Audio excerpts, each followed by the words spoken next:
This winter, we've been looking at the many ways God's view of things might be different than our own. And we started with 1 Samuel 16:7 that says, people look at outward appearances, but God sees the heart. And we looked at God's views of prayer and the past and the greatest of all time, the goat, which is love, by the way. But perhaps the biggest difference between how we see things and how God sees them is in the area of time, especially the future. Because for us, the future is uncertain. That's why I have so many weather apps on my phone. Each one of them says something different about the future when it comes to the weather. So the Apple app says that this Friday it's going to be 52 and windy. But the AccuWeather app says that it will be 41 and partly sunny. And the Weather Channel app says it will be 49 and cloudy. Now, nobody really expects these weather apps to be 100% correct, and I just kind of average them all together and hope that it's somewhat close to what the weather's going to be like on Friday. Which is, it's good that the weather forecasters don't have to be right because they aren't.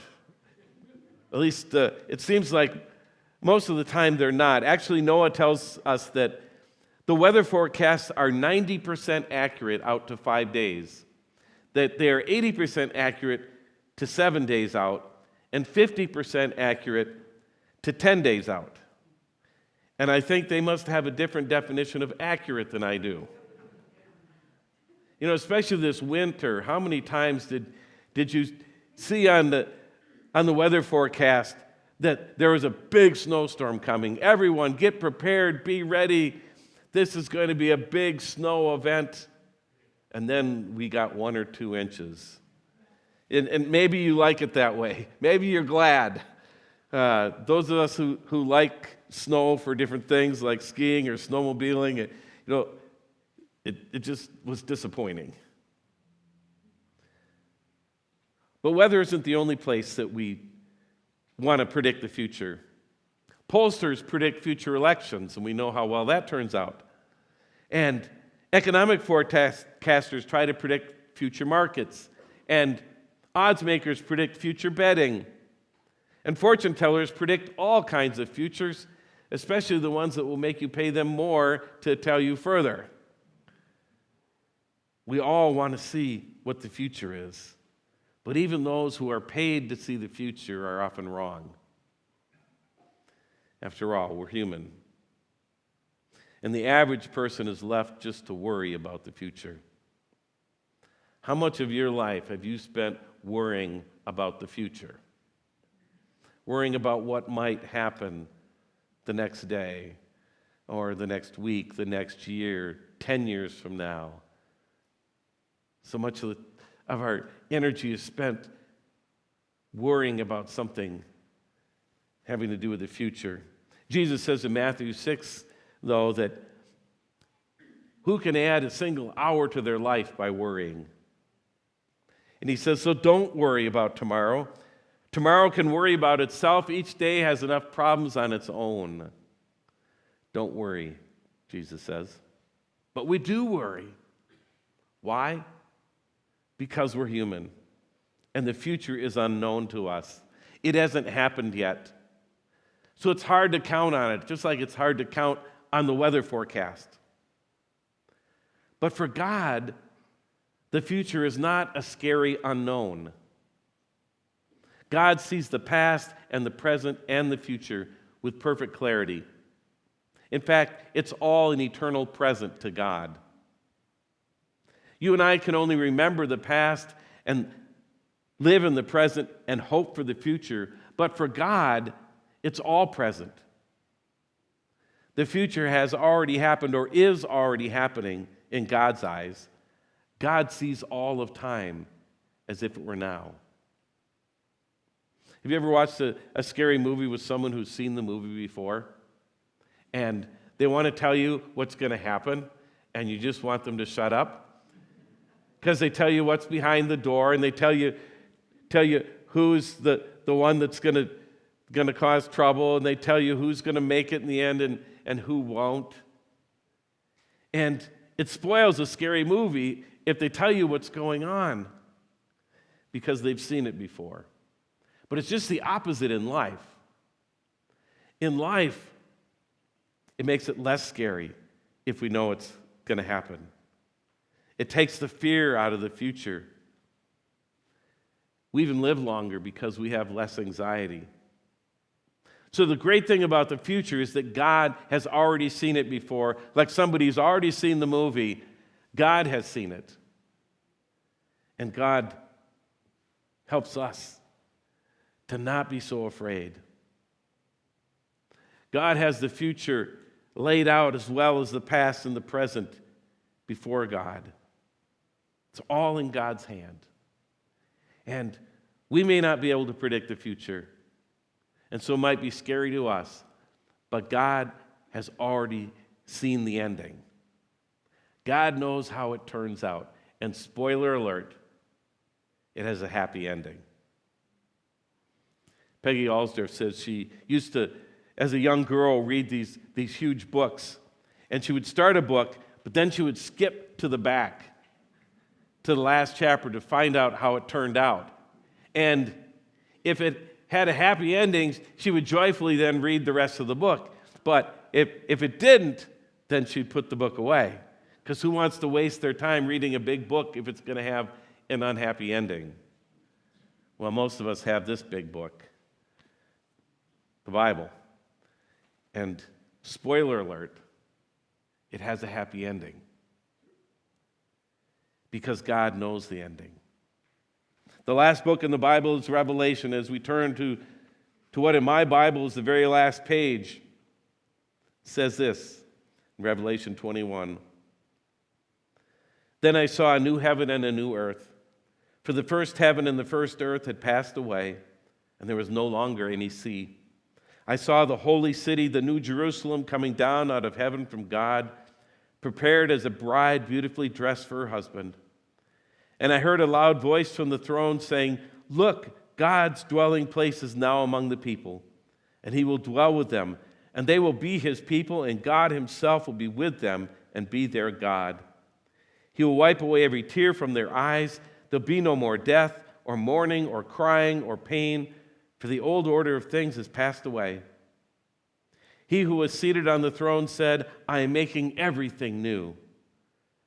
Then he said, "Write this down, for these words are trustworthy and true." He said to me, "It is done. I am the Alpha and the Omega, the beginning and the end.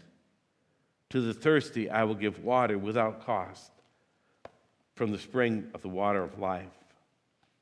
Those who are victorious will inherit all this, and I will be their God, and they will be my children." In the end, God wins. We win. Because the old world with all its pain and suffering are gone, and all things are made new. God, who is both Alpha and Omega, the beginning and the end, and everything in between, will be with us and will wipe away every tear from our eyes. The details of the book of Revelation are kind of hard to understand because it's filled with so many fantastical images and metaphors and everything. Anybody try to study Revelation? It's a few hands out there. It's pretty confusing, isn't it? But there's one thing that's not confusing, and that's the message of the book. Because the message of Revelation is something that we can all understand. In the future, in the end, God wins. And all is well with the people of God. We may not be able to see it now, but God does. God holds the future in his hands. And because God holds the future, we can count on what God says. God makes promises, not predictions. Meteorologists predict the weather. Pollsters predict the outcomes of elections. Fortune tellers predict the future, but God promises the future. like this in Jeremiah 29. For I know the plans I have for you, declares the Lord. Plans to prosper you and not to harm you, plans to give you hope and a future. Then you will call on me and come and pray to me, and I will listen to you. That's a promise, not a prediction. See, real life is not like the movie Back to the Future. How many of you have seen Back to the Future? All right, a lot of hands out there. Real life is not like that movie, because in that movie, the future is uncertain, but our future is guaranteed. Do you remember how the plot went in that movie? Marty McFly is sent back to 1955 in Doc Brown's time-traveling DeLorean car. And while in the past, Marty messes up the events that would lead his parents to fall in love and eventually give birth to Marty in the future. He has a picture of his family that he's brought with him from the future, and as it looks more and more like his parents won't get together, Marty and his siblings begin to fade from the picture. Their future is in doubt. Even though the future Marty is right there, if he can't get his parents together, the future will be altered and he will disappear, having never been born. And so Marty spends the movie trying desperately to get his parents to fall in love, to go to that fateful enchantment under the sea dance that would lead to their marriage. And they eventually do go to the dance, but the lead guitarist in the band injures his hand. No guitarist, no band. No band, no dance, no falling in love, no future with Marty in it. And so Marty steps in on the guitar and he launches into a song that he knew well, but no one there had ever heard before. Chuck Berry's Johnny B. Good. And his future parents, they kiss, and Marty has a future again, though not exactly the one he left. Strangely enough, though Marty is from the future, nothing about his future is certain. The whole movie is based on the idea of a future you can't count on. But God's future is not in doubt. It's not a prediction, it's a promise. As 2 Peter 3 says, but in keeping with his promise, we are looking forward to a new heaven and a new earth where righteousness dwells. God holds the future in his hands. It's a promise, not a prediction. To put it another way, the future for us looks like hope. We hear the promises, and so we hope that in the future it'll come to pass. But for God, there's no need for hope because God already sees the future. It's God's present. And by that I mean God's now. I mean, the English language is a little weird because the word present can mean two different things. And I suppose I could talk about how the present, the now, is a present, a gift from God. But that would be a different sermon. So we're going to get back on this one. God's experience of time is different than ours. His present is not our present. Since we don't have a DeLorean time machine, we can't go back to the future. And the only way that we can experience the future is as hope. We experience it as an expectation, as promise even. It's something we look forward to but can't really see. But God, on the other hand, sees it and knows it. It's kind of like this. This last Friday was my 5-year-old grandson Asher's birthday. It was his 5th birthday. And so he got a bunch of presents. And for Asher, before he unwrapped them, they were all about hope. He couldn't see what was in there, but he was hoping he would get what he wanted. And maybe he would, and maybe he wouldn't. He couldn't see what was in there.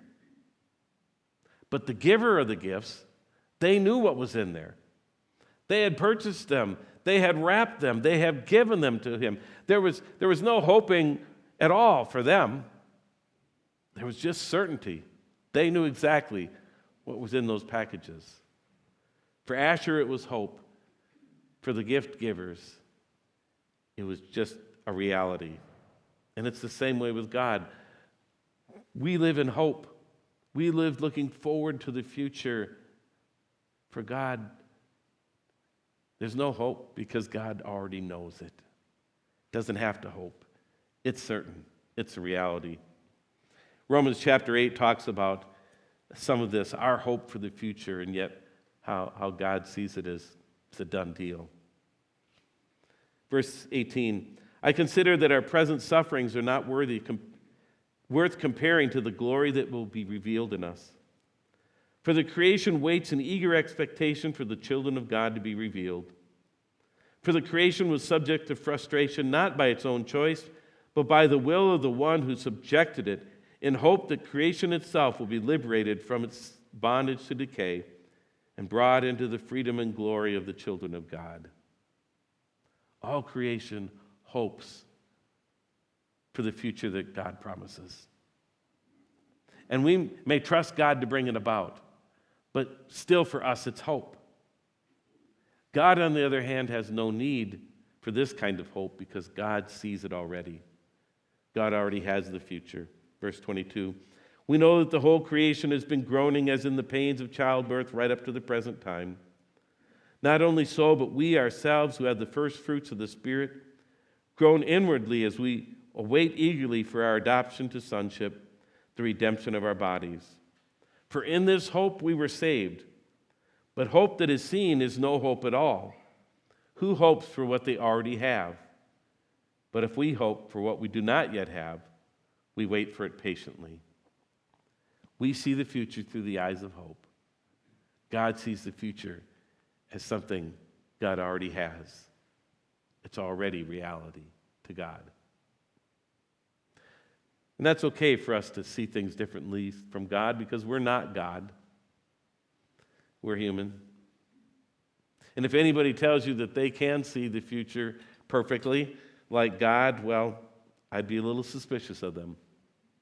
Even if they are a highly paid meteorologist. God says in Isaiah 46, verse 10, only I can tell the future before it ever happens. Everything I plan will come to pass, for I do whatever I wish. We can't see the future like God does because we aren't God. But we can trust the one who holds the future in his hands. Can you? Can you trust in the one whose promises are sure? Because those promises are there. Promises of hope and a future, a new heaven and a new earth, the wiping away of our tears and the gathering of the redeemed around the throne of God. God promises of the future are sure. So don't worry. You don't have to be afraid of the future. God has already got it under control. I mean, we already know how the book ends, right? God's got this. Past, present, and future. Let's pray.